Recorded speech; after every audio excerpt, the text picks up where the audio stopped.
Why is an event like this real important to you?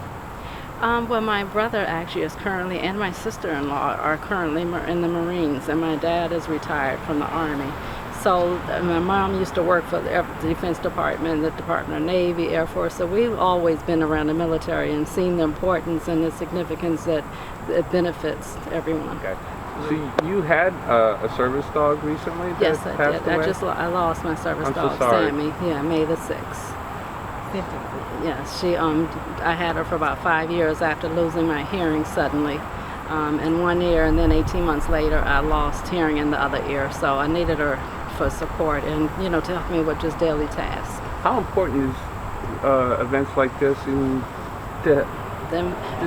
Events like this, I mean, they're tremendously, it's an educational, side to it, as well as just support, is letting everybody know that, some disabilities are not seen, they're invisible, as I like to call them.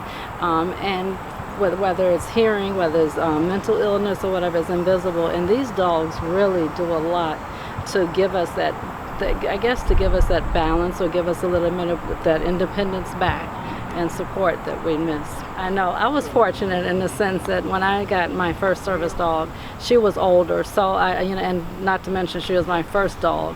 I usually had cats, but Sammy, I met her 5 years prior to knowing that I was actually going to end up needing her.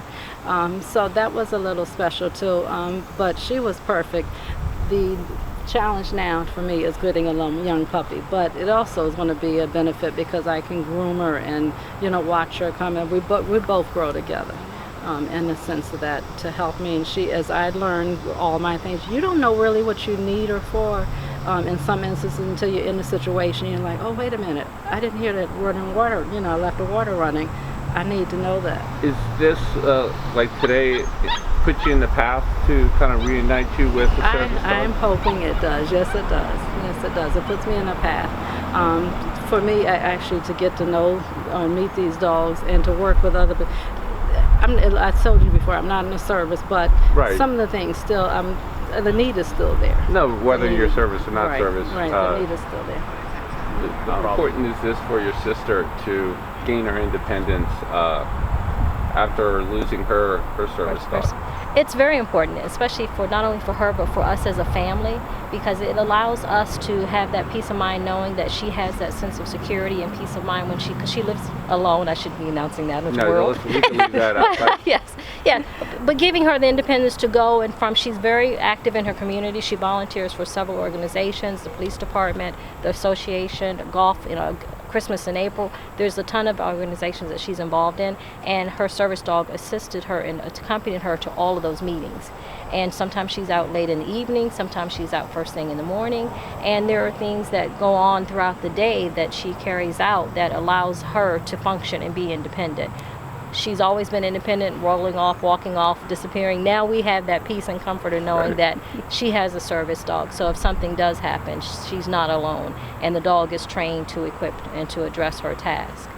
And having these meetings or these type of gatherings are important. They are important because it still allows her to be an active person in her community, giving back to her community, where they've done so much for her, or she's trying to do so much for the community. She needs help in order to get her to be able to still continue to do that and giving back. And service has always been something that we've been raised to do, is to always give back, and that's something that we do as a family. But as a family, it gives us that peace of mind, as I said, knowing that she's not alone.